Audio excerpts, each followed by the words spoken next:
नमस्कार दोस्तों, स्वागत है आपका एक बार फिर हमारे चैनल DSR अनकट पर।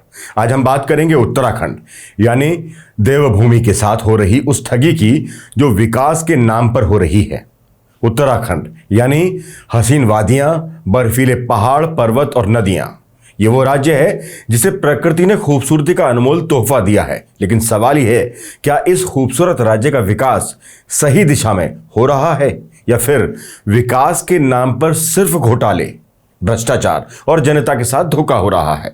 यकीनन यह उत्तराखंड के लिए बेहद जरूरी है कि यहां के लोग सच को करीब से जानें। आज हम 2025 के ताजा उदाहरणों के साथ इस सच्चाई को उजागर करेंगे और सरकार से कुछ कड़े सवाल पूछेंगे। तो चलिए शुरू करते हैं।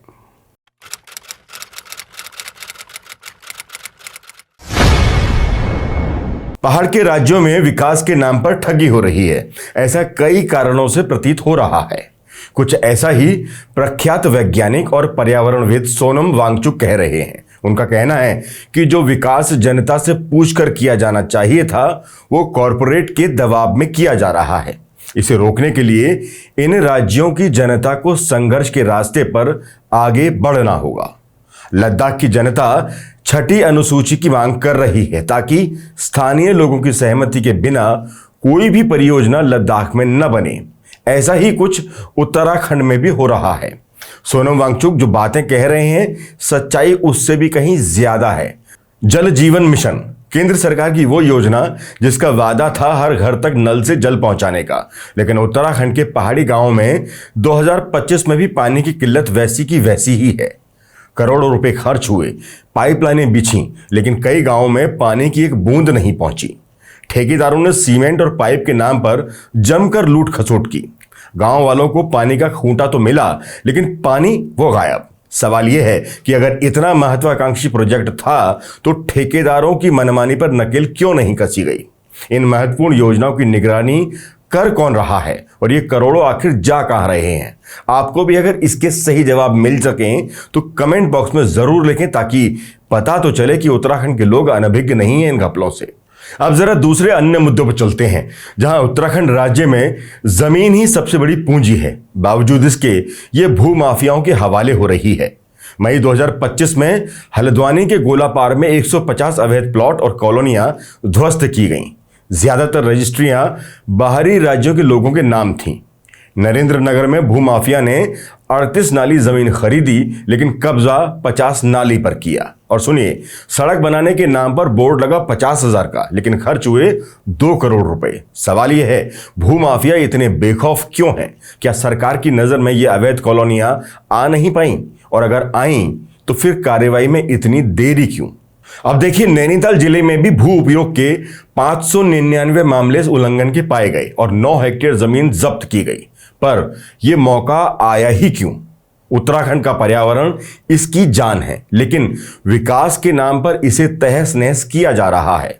चारधाम प्रोजेक्ट इसका सबसे बड़ा उदाहरण है। सड़कें चौड़ी करने के लिए हजारों हजार पेड़ काटे गए, जिससे भूस्खलन की घटनाएं बढ़ गईं। जोशीमठ में भू धसाव और अवैध खनन जैसे मामले बता रहे हैं कि अनियोजित विकास उत्तराखंड के नाजुक इकोसिस्टम को बर्बाद कर रहा है। अगर चारधाम प्रोजेक्ट इतना जरूरी था तो भूस्खलन रोकने के लिए क्या कदम उठाए गए? आखिर पर्यावरण के साथ ये खिलवाड़ किस लिए किया जा रहा है? सवाल और भी हैं। कॉर्बेट टाइगर रिजर्व में 6,000 से ज्यादा पेड़ अवैध रूप से काटे गए और 215 करोड़ रुपए से ज्यादा का गबन हुआ। पाखरो रेंज में 106 हेक्टेयर में अवैध निर्माण हुए। सीबीआई ने अप्रैल 2025 में 5 अधिकारियों के खिलाफ कार्रवाई की मांग की, जिनमें पूर्व डीएफओ किशन चंद्र शामिल हैं।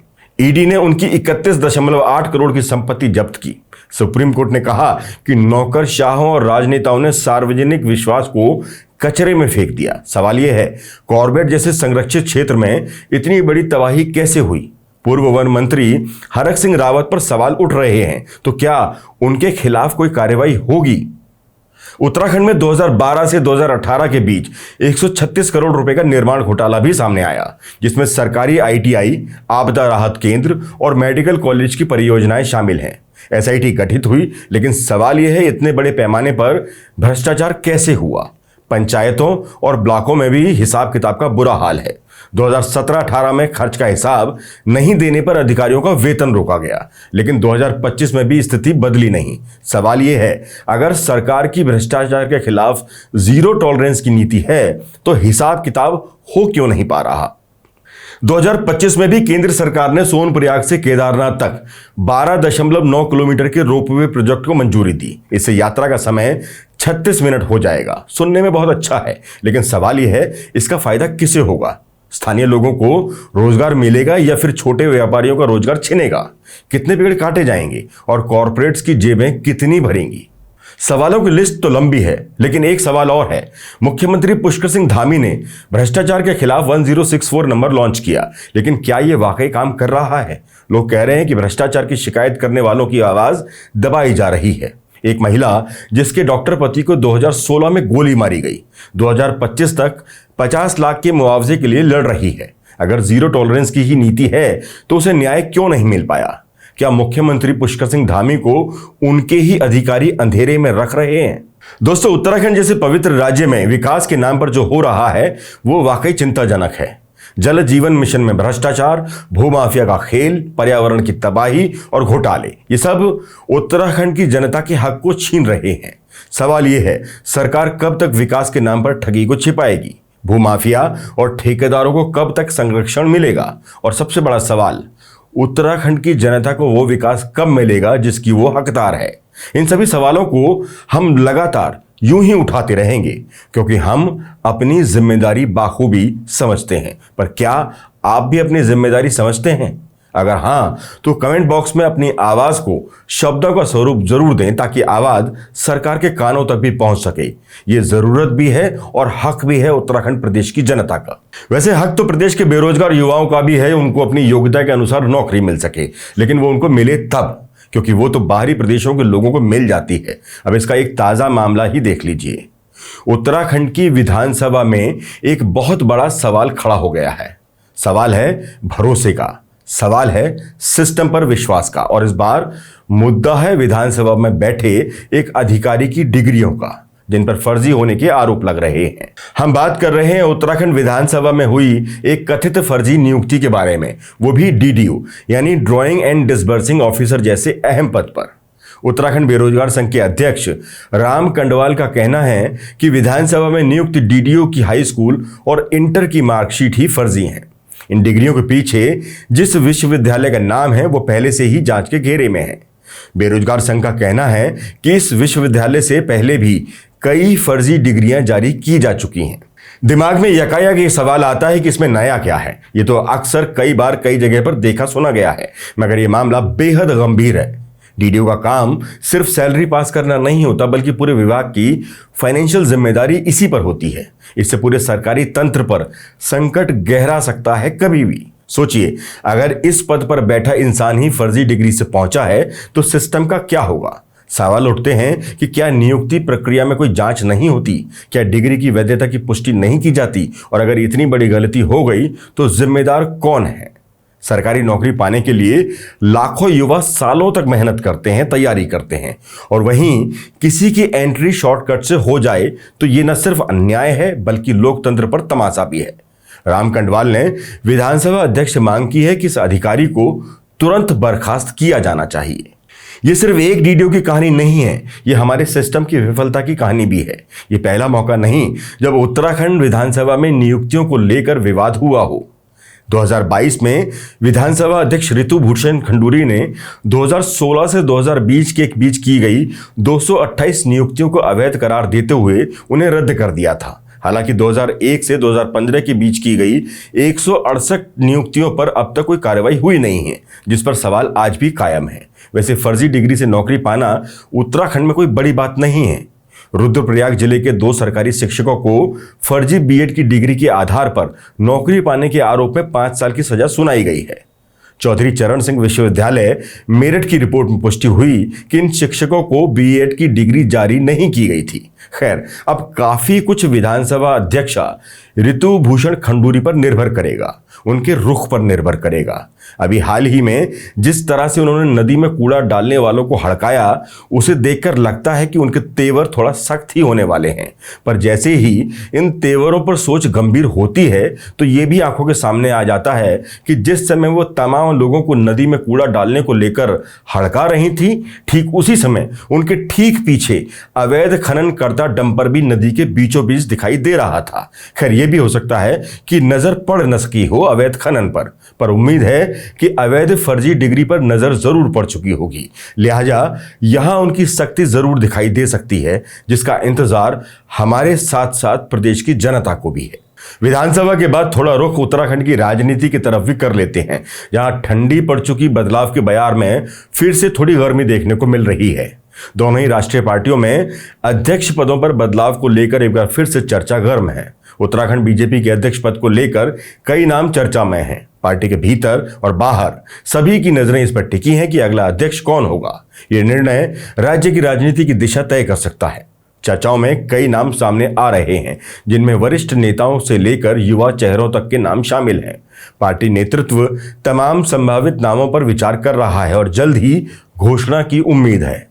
जिस तरह से भाजपा गढ़वाल और कुमाऊं को ध्यान में रखकर फैसले करती है, उससे प्रदेश अध्यक्ष गढ़वाल क्षेत्र से होने की सबसे ज्यादा उम्मीद है, क्योंकि मुख्यमंत्री पुष्कर सिंह धामी कुमाऊं से आते हैं। दूसरी तरफ कांग्रेस को भी जल्द नया अध्यक्ष मिल सकता है। अब कौन होगा उत्तराखंड में कांग्रेस का अध्यक्ष, ये तो समय बताएगा, लेकिन रेस में महत्वपूर्ण दो नाम गणेश गोदियाल और प्रीतम सिंह सबसे आगे हैं। हालांकि अभी तक कांग्रेस के विश्वस्त सूत्र बता रहे हैं कि प्रदेश अध्यक्ष के नाम पर पार्टी किसी ऊर्जावान चेहरे की तरफ देख रही है। उत्तराखंड को लेकर कांग्रेस के नेताओं पर मित्र विपक्ष के आरोप लगातार लगते आ रहे हैं। उससे दिल्ली दरबार में कई नेताओं का कद घटा भी है। कांग्रेस ने जिस तरह से राष्ट्रीय स्तर पर संगठन पर ध्यान देना शुरू किया है, वो बता रहा है कि उत्तराखंड में भी मित्र विपक्ष की भूमिका निभाने के आरोपी कई बड़े नेताओं को तवज्जो मिलना धीरे धीरे बंद हो सकता है। कांग्रेस के दिल्ली सूत्र बता रहे हैं कि प्रदेश अध्यक्ष के लिए गणेश गोदियाल और प्रीतम सिंह में से किसी एक को जिम्मेदारी सौंपी जा सकती है, जिसमें गणेश गोदियाल सबसे आगे दिखाई देते हैं। अब वक्त बताएगा कि किस पर कांग्रेस हाईकमान आखिर में भरोसा जताएगा। दोनों ही नाम में से एक प्रदेश की पार्टी की जिम्मेदारी निभा सकते हैं और दूसरे को केंद्रीय राजनीति यानी केंद्रीय संगठन में जिम्मेदारी दी जा सकती है। नए अध्यक्ष की नियुक्ति से दोनों पार्टियों की रणनीति, संगठनात्मक ढांचे और आगामी चुनावों की तैयारियों पर असर पड़ेगा।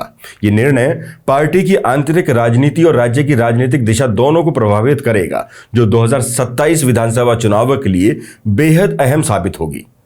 खैर, राजनीतिक पार्टियों का भले कोई भी निर्णय हो, आम जनता के सवाल जस के तस हैं। मसलन हिमालय की गोद में बसा उत्तराखंड, जिसे देवभूमि कहा जाता है, लेकिन क्या यहाँ की राजनीति भी उतनी ही पवित्र है जैसा इसका नाम है? 21 साल में 13 मुख्यमंत्री, सोचिए, औसतन हर 1.5 साल में एक नया सीएम। अब सवाल यह है कि जनता ने वोट स्थिरता के लिए दिया था या कुर्सी की दौड़ के लिए? आज के हालात कहते हैं कि आज की राजनीति करने वाले नेता जनता के मुद्दों पर काम करने के बजाय सिर्फ आंतरिक गुटबाजी और हाईकमान को खुश करने में लगे रहते हैं। प्रदेश में बेरोजगारी चरम पर है। नौकरियों में अक्सर घोटाले देखने को मिल ही जाते हैं। युवा किस पर भरोसा करें? लगभग हर नियुक्ति के मामले कोर्ट पहुंच जाते हैं। अब युवा पेपर या नियुक्ति की तैयारी करें या फिर कोर्ट के फैसलों का इंतजार? दूसरी तरफ कोई शहर धंस जाता है तो कहीं कंपन होती है, तो कहीं विकास की दौड़ में अंधे तंत्र की वजह से ही प्रकृति अपना संतुलन खोने लगती है। मगर चुनावी भाषण का जब दौर आता है तो न जाने असल मुद्दे कहां खो जाते हैं। चौड़ी सड़कों की जरूरत हो सकती है, हेलीपैड और होटल्स की भी, पर सवाल है कि किसके लिए? स्थानीय जनता के लिए या फिर कॉरपोरेट के लिए?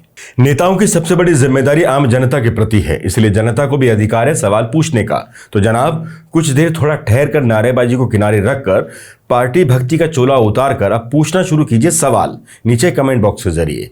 उत्तराखंड की जनता को एक ईमानदार, भ्रष्टाचार मुक्त स्थिरता चाहिए और युवाओं को भरोसा, लेकिन ये तब तक नहीं मिलेगा जब तक हम सवाल पूछना शुरू नहीं करेंगे। अगर ये वीडियो आपको सच्चाई से भरा लगे तो इसको लाइक जरूर कीजिए, शेयर कीजिए और सब्सक्राइब करके बेल आइकॉन दबाना मत भूलिएगा। मिलते हैं अगले वीडियो में, तब तक के लिए जय हिंद, जय उत्तराखंड।